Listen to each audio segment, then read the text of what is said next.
ખાલી કલ્પના જ કરી શકાય ને. જ્યાં સુધી ત્યારે સહજ સમાધિ પર પહોંચો નહીં ત્યાં સુધી એ તમારી સાચી દિશાની કલ્પના છે. અત્યારે ખોટી દિશાની કલ્પના ચાલે છે કે હું ઉપાધિ સાથે સંલગ્ન છું. જેવો રીતે પેલો મનુષ્ય માનતો હતો કે હું કૂતરો છું, ત્યારે ભાવના જ હતી, ત્યારે કૂતરો નહોતો. અને જ્યારે એ ભાવના કહે તો મનુષ્ય છું ત્યારે પણ ભાવના જ છે, કેમ કે પોતાને હજી કૂતરો માને છે. એ સંસ્કારો થયા નથી, પરંતુ એ સાચી ભાવના છે. એ સાચી ભાવના જો કરશે તો એ પહોંચશે. એ પુરુષ તરીકે ઘણી લાંબી સ્થિતિમાં રહી શકે, પોતાને જાણી શકે, રહી શકે. જ્યારે આ સ્થિતિમાં કેટલો સમય રહી શકે માણસ? હા, આ સહજ સમાધિમાં કે એમાં ક્યાં સુધી રહી શકે માણસ? પછી એમાં રહી શકે. એમાં એ તો એ પ્રાપ્ત થયા પછી ક્યાંય જતી જ નથી. એમાં રહેવાનું ક્યાં સવાલ? માટે સહજ કીધી. સવિકલ્પ સમાધિ, નિર્વિકલ્પ સમાધિ એ આવે અને જાય, એ કરવી પડે તો સહજ સમાધિ સુધી પહોંચાય. બરાબર. પણ એ પ્રક્રિયામાંથી પસાર થયા પછી સહજ સમાધિ આવ્યા પછી આંખ અને મુંદવ, કાન અને રૂંધવ, તનિક ટ્રસ્ટ નહીં ધારો, હસી હસી સુંદર વદનને નિહારો સાધો. સહજ સમાધિ ભલી કબીરે કહ્યું એ આવે. પણ ક્યારે આંખ બાંધવટવાની જરૂર નહીં, કાન રૂંધવાની જરૂર નહીં, કેમ કે એને પરમ તત્વ દેખાઈ રહ્યું બધે વિલસી રહેલું. પણ નથી વિલસી રહ્યું ત્યાં સુધી આંખ બંધ કરીને અંદર જોવું પડે.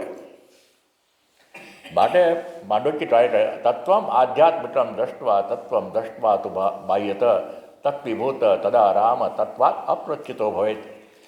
પહેલાં તત્વમ આધ્યાત્મિકમ દ્રષ્ટવા, પહેલાં પોતાની અંદર તત્વને અનુભવવું પડે, ધ્યાનાભ્યાસ કરવો પડે.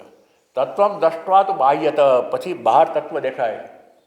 પછી તત્વિભૂત, પછી એની સાથે એકરૂપતા આવે.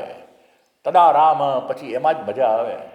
પછી તત્વાત ન અપ્રચ્યુતે, પછી તત્વમાંથી પાછો ન પડે. એ સહજ સમાધિની સ્થિતિ. રમણ મહર્ષિએ એનો અનુભવની વાત કરી કે જ્યારે ત્યાં મધુરાઈ એમના મામાને ત્યાં હતા, નાના બાળક હતા ત્યારે એને કોઈની શમશાન યાત્રા જતી હતી કોઈ શબની, એમને જોઈને ઘરે રૂમમાં આવીને સૂઈ ગયા. અને એને એવો વિચાર કર્યો, અનુભવ કર્યો કે ભાઈ હું મરી ગયો, બધું પતી ગયું, શ્વાસ બંધ થઈ ગયા, બધું થઈ ગયું, પણ છતાં મને મારી જાતે જોઈ શકે, શું કહેવાય, I can feel myself, I am. એ કદાચ એ સહજ સ્થિતિ હોઈ શકે, જેમણે કીધું સહજ. રમણનો તો અદ્ભુત અનુભવ હતો. એ તો something very exceptional. It can not be a precedent for anybody.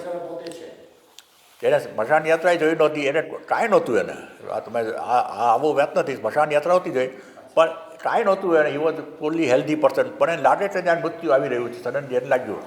અને પછી હી આવે છે અને પછી હી ડેમોન્સ્ટ્રેટેડ ઇન્ટેન્શનલી કે સારો મૃત્યુ આવ્યું, ચાલો સુઈ ગયો.